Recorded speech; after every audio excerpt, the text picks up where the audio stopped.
কমিশনে ক্যাগের রিপোর্ট পেশ হতেই রাজ্য রাজনীতিতে এক নজিরবিহীন উত্তাপ তৈরি হয়েছে।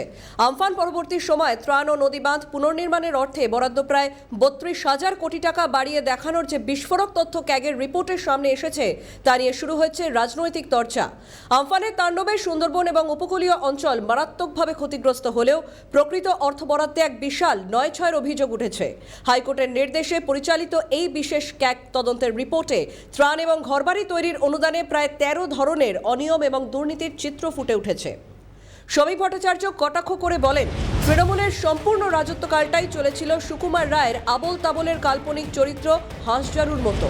তার কল্পনাটা নিয়ে আসতে চেয়েছিল অর্থনৈতিক ব্যবস্থায়। এটাই তো তৃণমূল কংগ্রেস। তৃণমূল কংগ্রেসের পুরো রাজত্বকালটা চলেছে ওই হাঁসজারুর মতো। সুকুমার রায়কেও ছাপিয়ে গিয়েছিলেন কল্পনায়, আর তারা কল্পনাটা নিয়ে আসতে এসেছিলেন অর্থনৈতিক ব্যবস্থায়। তো সেই জন্য দূরত্ব তৈরি হয়েছে, সংশয় তৈরি হয়েছে। বহু ক্ষেত্রে কেন্দ্রের টাকা কেন্দ্রে ফিরে গেছে এবং অনেক ক্ষেত্রে কেন্দ্র টাকা দিতে পারেনি। বঞ্চিত হয়েছিল প্রান্তিক মানুষ, সাধারণ মানুষ।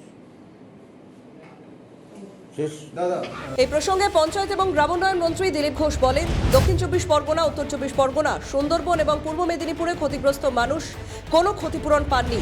উল্টে বাঁকুড়া ও পুরুলিয়া তৃণমূলের অনুগামীরা সেই অর্থ নিজেদের পকেটে পুরেছেন। হয়েছে সুন্দরবনে, পূর্ব মেদিনীপুর, দক্ষিণ ২৪ পরগনা, উত্তর ২৪ পরগনাতে, আর ক্ষতিপূরণ পাচ্ছে পুরুলিয়া বাঁকুড়ার লোক। এটা একবার নয়, বারবার হয়েছে। সরকারি পয়সা অপচয়, নিজের লোকেদের পাইয়ে দেওয়া। বন্যায় ধান পচে গেল মালদা মুর্শিদাবাদে, মালদা দিনাজপুর লোকেদের ক্ষতিপূরণ পেল মুর্শিদাবাদ নদিয়ার লোকেরা। ক্ষতিপূরণের টাকা বন্যার বিডিও অফিসের লোকেদের অ্যাকাউন্টে চলে যাচ্ছে। এ তো বারবার আমরা দেখেছি। আবাস যোজনার টাকা, শৌচালয়ের টাকা প্রধান, তার ভাই, ভাইপো, ভাগ্নে এদের নামে চলে গেছে। এখন আমরা আবাস যোজনার যারা পাওয়ার কথা নয় পেয়েছে টাকা, তাদের রিকভারি করছি। দরকার হলে এফআইআরও হবে, কাউকে ছাড়া হবে না। যা দুর্নীতি হয়েছে সবাইকে ফেরত দিতে হবে। পুর এবং নগরোন্নয়ন মন্ত্রী অগ্নিমিত্রা পাল জোর গলায় বলেন, পূর্বতন সরকার বহু তথ্য গোপন করে এবং ভুল হিসেব পেশ করে রাজ্যবাসীকে দীর্ঘদিন ধরে বিভ্রান্ত করেছে। আগের সরকার, তৃণমূলের সরকার এবং মমতা ব্যানার্জির সরকার বহু তথ্য গোপন করেছেন, লুকিয়েছেন এবং ভুল তথ্য দিয়ে মানুষকে বিভ্রান্ত করার চেষ্টা করেছেন। তিনি বোধহয় ভেবেছিলেন যে কোনোদিন টিএমসি কে সরানো যাবে না, কিন্তু কেউ তো আর ইন্ডিসপেন্সিবল নয়। আজকে এক এক করে তাদের যে কুকীর্তি সেগুলো মাননীয় মুখ্যমন্ত্রী এক্সপোজ করছেন। কদিন আগে ২১শে জুলাইয়ের যে রিপোর্ট সেটা উনি বলেছেন, এবং কদিন বাদে ক্যাগের যে রিপোর্ট সেটা আপনাদের সামনে আসবে। কেন্দ্র কত সাহায্য দিয়েছে আর সেই টাকাগুলো কোথায় কোথায় চুরি হয়েছে সেগুলো বাংলার মানুষ জানার অধিকার আছে এবং বাংলার মানুষ জানবে। রাজ্য বিজেপির প্রধান মুখপাত্র দেবজিৎ সরকার বলেন, যার ঘরবাড়ির কোনো ক্ষতি হয়নি তার অ্যাকাউন্টে বান্ডিল বান্ডিল টাকা ঢুকেছে। ২০,০০০ টাকা করে তৃণমূলীদের দেওয়া হয়েছে, অথচ প্রকৃত ক্ষতিগ্রস্তরা মাথা গোঁজার একটি ট্রিপলও পাননি। যার একটা পেরে উড়ে যায়নি তাকে লাখ লাখ টাকা দেওয়া হয়েছে।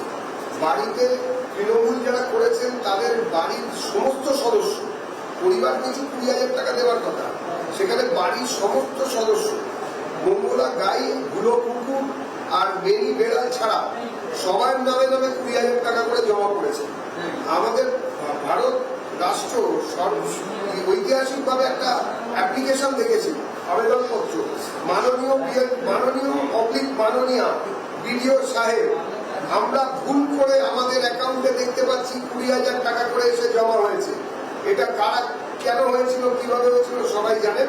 যারা প্রকৃতভাবে অত্যাচারিত হয়েছিলেন, যারা প্রকৃতভাবে ক্ষতিগ্রস্ত হয়েছিলেন, তাদের কাছে ট্রিপলও জোটেনি। অন্যদিকে বান্ডিল বান্ডিল ট্রিপল টাকা সবকিছু পৌঁছে গেছিল তৃণমূলের যারা নেতা তাদের বাড়িতে। আমফানের ত্রাণ দুর্নীতি নিয়ে সর্বপ্রথম খবর প্রকাশ করতে গিয়ে ২০২০ সালে সিএনকে ৪ দিনের জন্য সম্প্রচার বন্ধ করে দিয়েছিল বিগত সরকার। ক্যাগের বিস্ফোরক রিপোর্ট জনসমক্ষে আসতেই তৃণমূলের অত্যন্ত নগ্ন চিত্র ধরা পড়ে গেল।